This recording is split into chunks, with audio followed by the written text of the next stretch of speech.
बच्चों हम लोग पढ़ रहे हैं चैप्टर नंबर 10 लिंग। इसके अंतर्गत हमने पुल्लिंग शब्दों के बारे में पढ़ा। पुल्लिंग शब्दों को पहचानने के कौन कौन से तरीके हैं उनको जाना। अब आइए क्रम से आगे बढ़ेंगे और पढ़ेंगे स्त्रीलिंग की पहचान के बारे में। स्त्रीलिंग की पहचान नीचे दिए गए नियमों से की जाती है। देखिए कुछ पॉइंट्स दिए गए हैं जिसके अंतर्गत आप जान पाएंगे कि स्त्रीलिंग की पहचान कैसे की जाती है। कुछ अकारांत शब्द स्त्रीलिंग होते हैं, जैसे अब देखिए मैंने पहले क्या बताया था, आकारांत शब्द पुल्लिंग होते हैं, मैंने बताया था आपको, लेकिन उनके कुछ अपवाद भी होते हैं। यहाँ पर कुछ अकारांत शब्द हैं, ये स्त्रीलिंग होते हैं।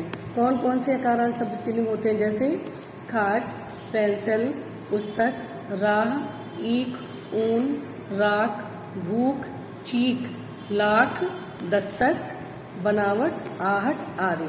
काफी सारे शब्द हैं जो आकारांत होते हैं, ठीक, और ये स्त्रीलिंग होते हैं, है ना। जितने भी शब्दों को, अच्छा अब इनके बारे में आपको लर्न करना पड़ेगा। जब आप लर्निंग करेंगे तभी आपको समझ में आएगा, नहीं तो समस्या आ सकती है, इसलिए इनको आप याद करिए। पहला पॉइंट। सेकंड पॉइंट देखो, संस्कृत के आकारांत शब्द स्त्रीलिंग होते हैं। हमने पढ़ा था कि ज्यादातर आकारांत शब्द पुल्लिंग होते हैं, ठीक, लेकिन अभी यहाँ पर देखें संस्कृत के आकारांत शब्द स्त्रीलिंग होते हैं, जैसे सभा, लता, प्रिया, शोभा, बालिका, सुता, आचार्य, महिमा, आत्म, भार्या, यहाँ पे आत्मा, भार्या, दया और माया, ये सारे शब्द जो हैं, ममता, वत्सलता आदि, ये शब्द स्त्रीलिंग के अंतर्गत आते हैं। आप आगे बढ़ते हैं, थर्ड पॉइंट पे आते हैं। इकारांत तथा ईकारांत शब्द सामान्यतः स्त्रीवाची होने के कारण स्त्रीलिंग होते हैं। देखिए अभी ये मेन पॉइंट आ गया। जो भी शब्द इकारांत होते हैं तथा ईकारांत होते हैं, इकारांत से क्या मतलब है? जब शब्द के अंत में ई स्वर आता है, ई की मात्रा निकलती है, उसे इकारांत कहते हैं। जैसे प्रीति, ई निकला, नीति, ई निकला, इस तरह के शब्द इकारांत। जब शब्द के अंत में बड़ी ई की मात्रा निकलती है तो उन्हें हम इकारांत कहते हैं, है ना। जैसे पत्री बड़ी निकली, बही बड़ी निकली, इस तरह से। तो देखिए इकारांत तथा इकारांत शब्द सामान्यतः स्त्रीवाची होने के कारण स्त्रीलिंग होते हैं। जैसे इकारांत देखें, सबसे पहले इकारांत को हम देखेंगे, प्रीति, नीति, बुद्धि, शक्ति, भक्ति, मति, मुक्ति, तिथि, इति आदि, ये सब इकारांत। और इकारांत जो है वो देखें, रोटी, मोटी, छोटी, बड़ी, चोटी, नदी, चिट्ठी, पत्री, बही आदि, ये सब इकारांत है। अब आगे देखें, उकारांत तत्सम संज्ञाएं प्रायः स्त्रीलिंग होती हैं, जैसे ऋतु, धातु, वायु, वस्तु आदि। अब जो उकारांत होते हैं, उकारांत के बारे में क्या, जब कोई शब्द होता है और उसके अंत में ऊ स्वर लगा होता है उसे उकारांत कहते हैं ना, छोटे ऊ की मात्रा होती है। तो उकारांत तत्सम संज्ञाएं प्रायः स्त्रीलिंग होती हैं, यानी नाउन होते हैं जो उकारांत। तत्सम शब्द क्या होते हैं? जो संस्कृत भाषा के शब्द होते हैं उन्हें हम तत्सम शब्द कहते हैं। तो जो उकारांत होते हैं वो संज्ञाएं प्रायः स्त्रीलिंग होती हैं। जैसे अभी हमने आपको पढ़ा था, कौन कौन सी?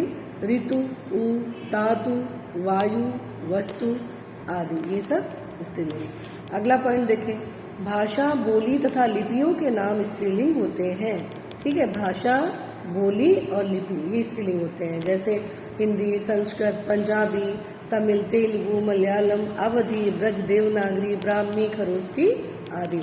इसके अलावा नदियों के नाम स्त्रीलिंग होते हैं। कौन कौन सी नदियां? जैसे गंगा, कृष्णा, कावेरी, गोदावरी, ब्रह्मपुत्र, सरस्वती, नील, अमेजन, मिसिसिपी, सिंधु आदि, ये नदी सब स्त्रीलिंग के अंतर्गत आती हैं। अगला पॉइंट देखिए, तिथियों के नाम सामान्यतः स्त्रीलिंग होते हैं ना, डेट्स, तिथियों के नाम स्त्रीलिंग होते हैं। जैसे प्रथमा, द्वितीया, तृतीया, चतुर्थी, पंचमी, षष्ठी आदि, ये सब तिथियां स्त्रीलिंग के अंतर्गत आती हैं।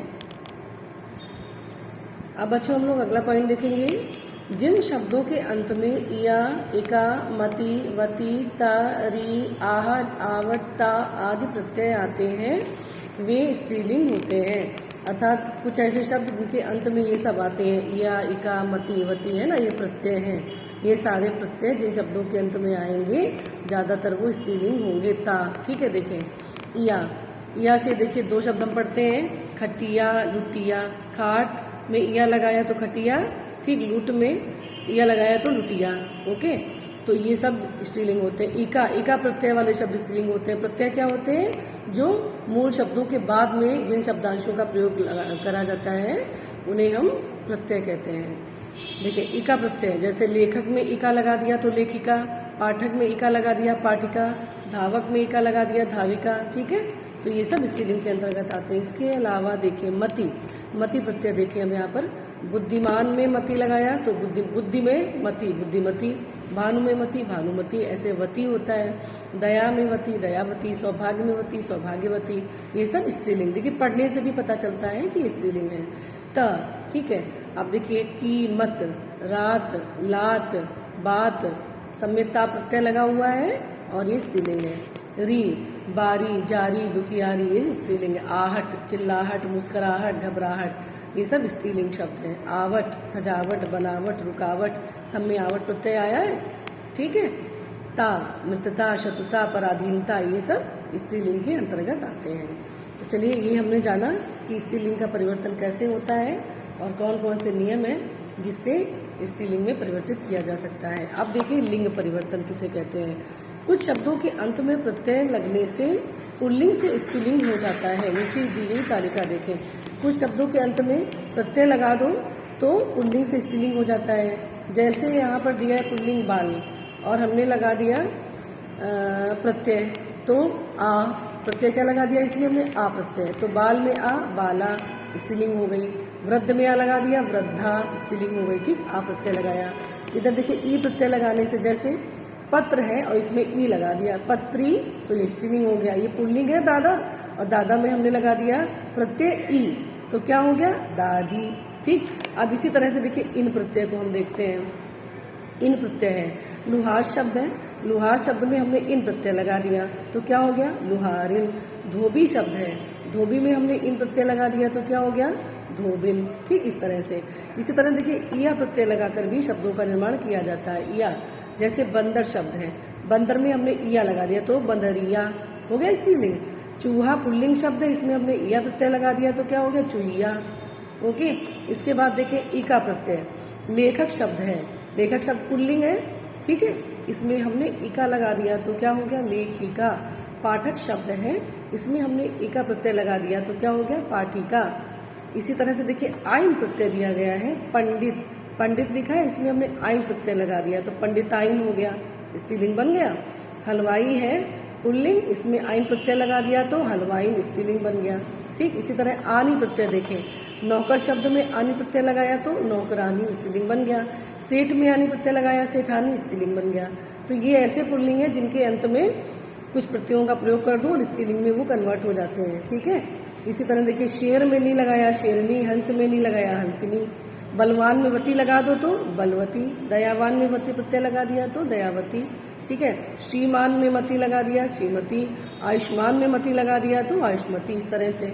इसके बाद देखिए अध्येता में त्रि प्रत्यय लगा दिया तो अध्येत्री, नेता में त्रि प्रत्यय लगा दिया तो नेत्री।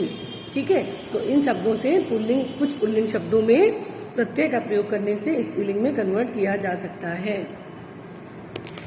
अब देखिए कुछ आवश्यक बातें हैं जो हमें जाननी है ज्ञान के विस्तार के रूप में।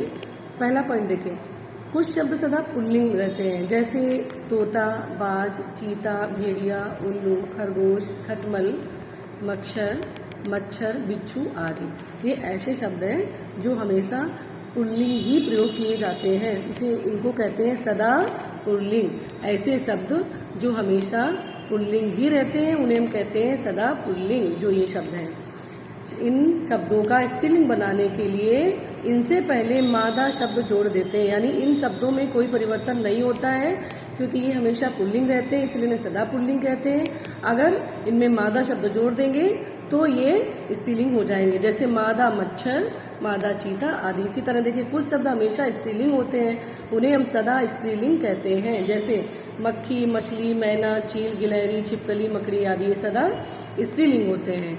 इन शब्दों के पुल्लिंग बनाने के लिए इनके आगे नर, नर शब्द जोड़ देंगे तो पुल्लिंग बन जाएगा, नर मक्खी, नर छिपकली। ठीक है, इसके अलावा देखें कुछ पुल्लिंग स्त्रीलिंग शब्दों से बड़े छोटे का भाव प्रकट होता है। जैसे लोटा, लुटिया, कटोरा, कटोरी, नाला, नाली, थाल, थाली आदि। बड़े छोटे से भी समझ में आ जाता है क्या पुल्लिंग है क्या स्त्रीलिंग है। लास्ट पॉइंट देखें, पदवाची शब्दों में लिंग परिवर्तन नहीं होता है, चाहे उन पदों पर पुरुष या स्त्री कोई भी बैठा हो। पद जिनमें किसी पद के बारे में बताया जाता है, ठीक है। कैसा पद मतलब जैसे कोई राष्ट्रपति है, पदवी राष्ट्रपति की है, मंत्री है, राज्यपाल है, दूत है, डॉक्टर है, तो इनमें कोई लिंग परिवर्तन नहीं होता है। उन पदों पर चाहे कोई व्यक्ति बैठा दिया जाए। प्रधानमंत्री या स्त्री हो तो भी उसे प्रधानमंत्री बोलेंगे, प्रधानमंत्री पुरुष हो तो भी प्रधानमंत्री बोलेंगे, ठीक है।